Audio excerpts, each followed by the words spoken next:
Hello everybody, I hope you guys are all doing super fantastic. It's been quite an amazing week. As you've probably seen in the thumbnail, some things got put back up on the house, which is of course always exciting. So one small step. But before we get into any of that, one thing to discuss is no, the tree did not get cut this week. Unfortunately, deer season is slightly getting in the way of that. Although it is supposed to be happening this week, so fingers crossed I get that done, taken care of, because it is ever so slightly terrifying. I just make sure to, get my vehicle in and out of that area pretty quickly and don't leave it under there. Other than that, there was a lot of you in the last video who said you wouldn't mind watching some paint time lapses, so let's go to a few of those. And then we'll be back with the main project this week, which is the dormer. And I can't wait to share that all with you guys. So, see you guys on the other side.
Look at all the gorgeous trim. This is the last batch, actually, of the larger crown moldings that go in the very top of the cornice. Another little random pieces is probably for the top of the dormers. Goes above the really pretty little sunburst pattern. Here's all that little trim you guys saw me doing. Most of which just has one coat on it and the primer coat. We'll still need to get the primer on the back of these larger pieces, but no big deal. That's a pretty quick process. So slowly getting through it. Little by little, right? But enough about trim. Let's get to the main event. The long-awaited fixing of the dormer. So, see you guys on the other side of that.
Hello everybody, the sun's almost going down and I've got a brilliantly flashed, by brilliantly I mean extremely poorly, flash dormer now.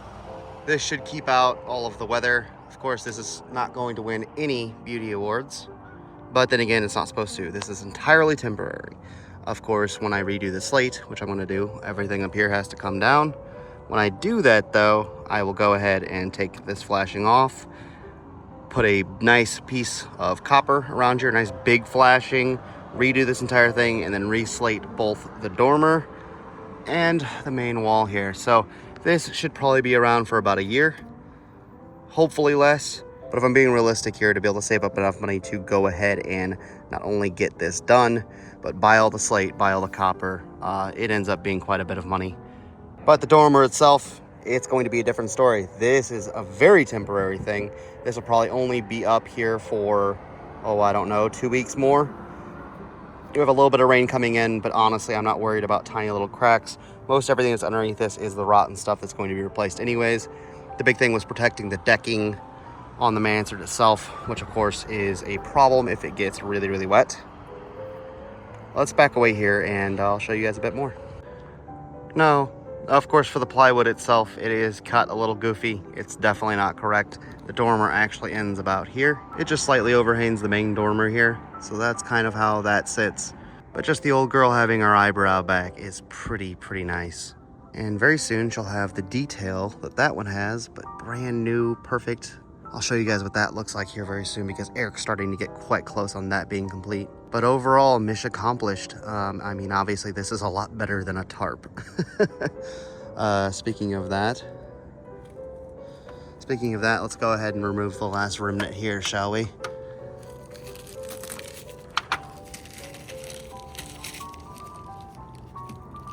Well, I got most of it. So little by little, this place is looking much better. So let's take a look from the inside, shall we? One thing you'll notice straight away is there's a lot less light coming in. Still not no light coming in, mostly because the two boards I had up here, I didn't have a piece of plywood that was big enough to make this whole section in one piece, so I had to do two. So I've got one little slit up the middle there, and there is light coming from over here and from over here. So that is definitely a slight problem, but it won't be too bad. I mean, obviously, if a little bit of water gets in, that's not going to be the end of the world. And these two gaps on this side will be dealt with molding. That's what the molding's there for. Of course, molding is the prettier stuff, and we're not quite to that point yet. But still, huge step. I mean, you can't really see anything up here. I think there's a little baby tiny gap there, and that's probably one of those areas where I just couldn't get the flashing all the way up to it. Also was able to clean off the sill. You notice that tarp that was screwed in down here. It was holding everything together by everything being on this sill. But definitely a lot better now. Got the tarp up. Got, I don't know how many staples I pulled out of here and out of here. I mean, we're still not done yet. You can see just how many staples are all over this. If I zoom up, you can just see so many of them. All the way up. Same thing here. You can see all those little bits of plastic, all that staple city. You can see down here, I've cleaned up quite a bit of them. And this area here was actually even worse. And if we look up into the dormer, you can see all the new pretty wood, how good that's looking. One thing I want to point out, because I'm gonna climb up there and show you guys the inside of that. But right here, I want you to see these two beams. These are actually joists for the mansard roof. There's another one back here and another one over here, and that's actually what we screwed this whole thing into. So it's in structure. It's not just screwed into the decking out there, it's screwed into the joists. And the joists are not rotten. Me and Eric checked both of them. That dormer is so strong I could probably sit up on top of it and nothing happened. And after we're done with this, I'll show you, because the new wood we put up here is much thicker, much beefier than the original stuff. I will say the what they use for the dormer here, as far as construction methods are concerned, were actually fairly poor from what I've seen and from what Eric's seen. Kind of a miracle these dormers last as long as they did, because they were built out of, well, just thinner, cheaper material. Before I climb all the way up there though, I did want to point out these little things here. I'm not exactly sure what they are. I have an idea. But you can see they're not centered on the windows, obviously. They're off to one side. If it wasn't for the storm windows, it seems like this would, whatever you put in this would go outside. If I had to guess, this is some sort of flag holder. You know, you'd put the flag pole through here and throw your flag out front. I'm guessing that's what it is, but I really don't know. They are obviously quite old. I mean, we have a square head up here. Square heads are pretty common, I think, up till about the 20s. I could be completely incorrect about that, but I don't see a lot of these on anything that isn't some of my old machinery. And of course, on my old machinery, I see lots of square heads like this. So interesting. So whatever you could put in here, you could definitely tighten it down so it wouldn't flex or move.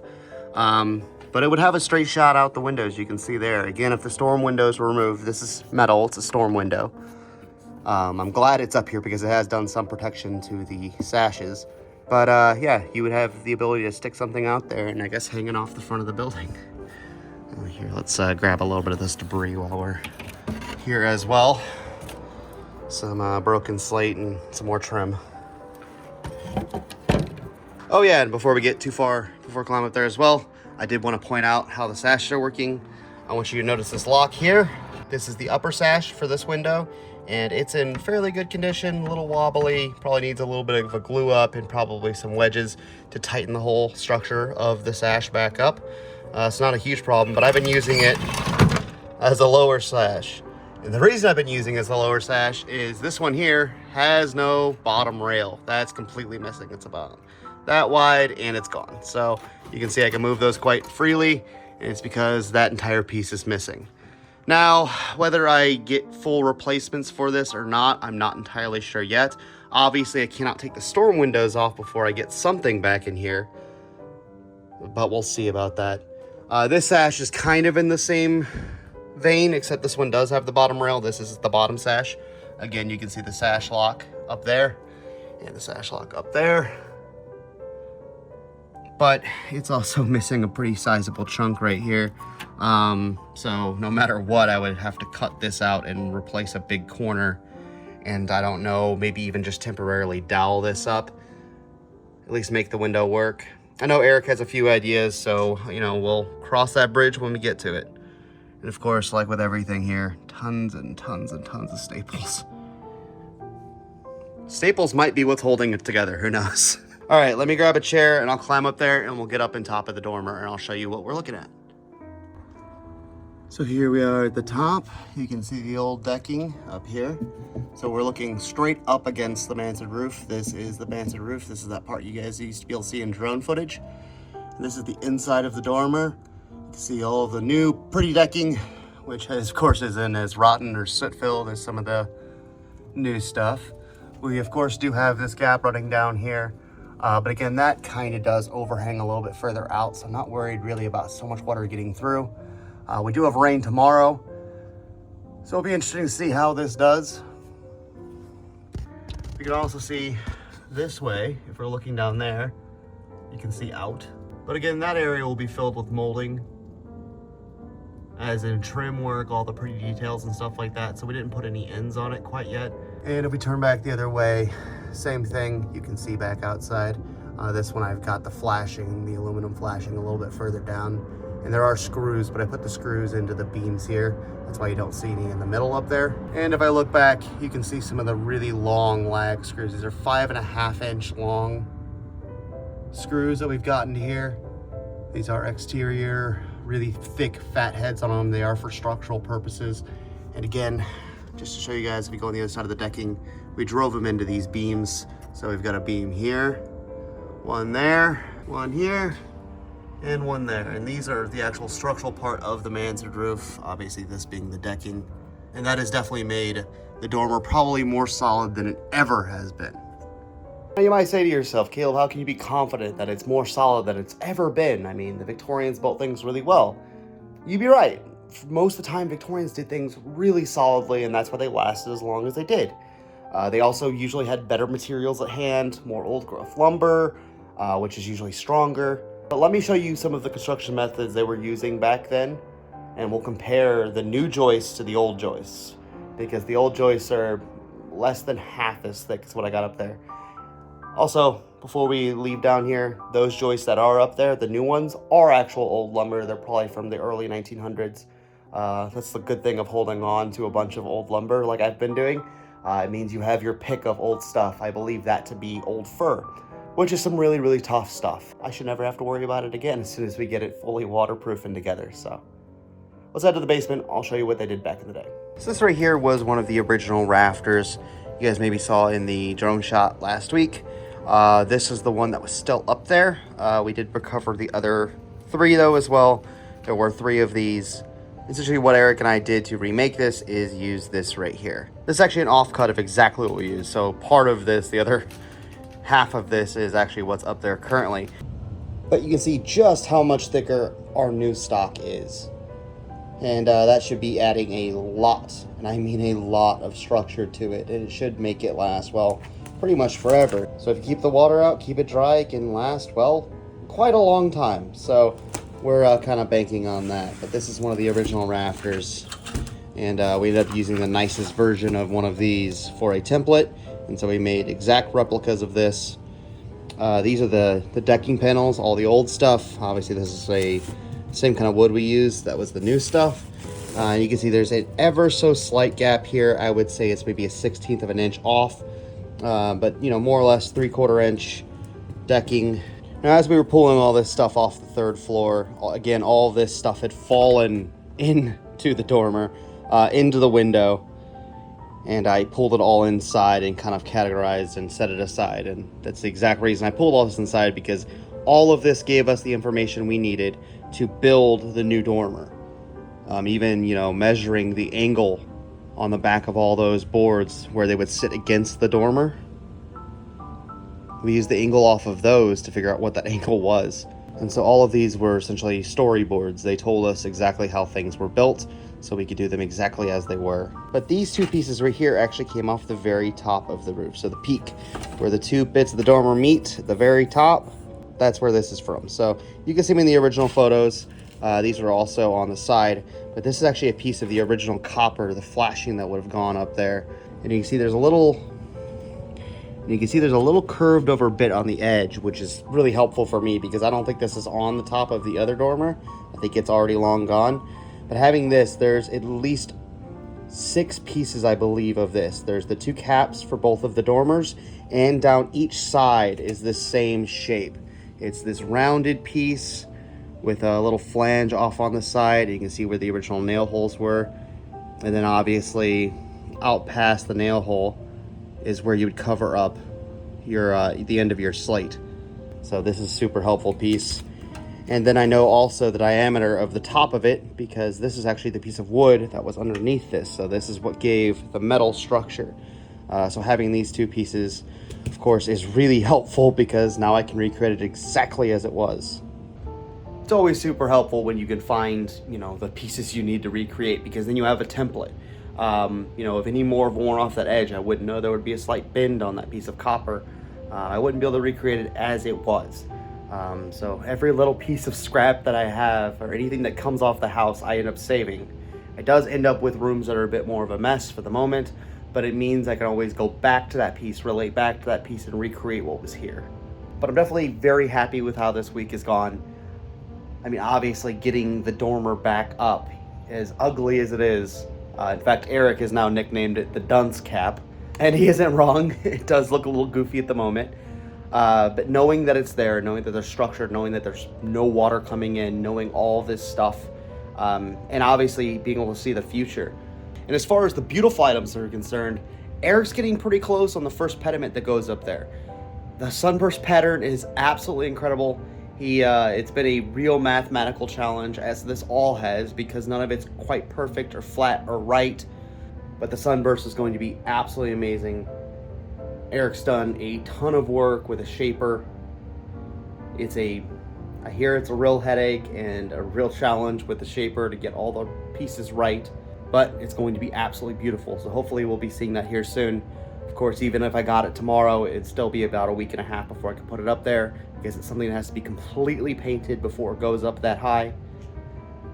Again, a lot easier to paint things here on the ground than it is that high up, especially at the dormer level. It's a little scarier up there than it is at the cornice level, which is what you guys have been seeing me paint for the last few weeks. Up there is not terribly scary. Up by the dormers, it's a lot bouncier and, you know, extra 10 feet, and it gets a little dicey. But that's gonna do it for this week, guys. I thank you guys so much for being here. I hope you're excited as I am to see the progress that's gone on with that. It really is a super heartening thing to, you know, see the old girl get her eyebrows back, essentially. I kind of think about the tops of the dormers as kind of the eyebrows, right? And with that piece missing, it's been a really big drag on me for the last, well, like 8 months. Now to see it going all back up and being buttoned up, it's just really exciting. So onwards and upwards, my friend. I'll see you guys again next week. Until then, take care of yourself. Bye-bye.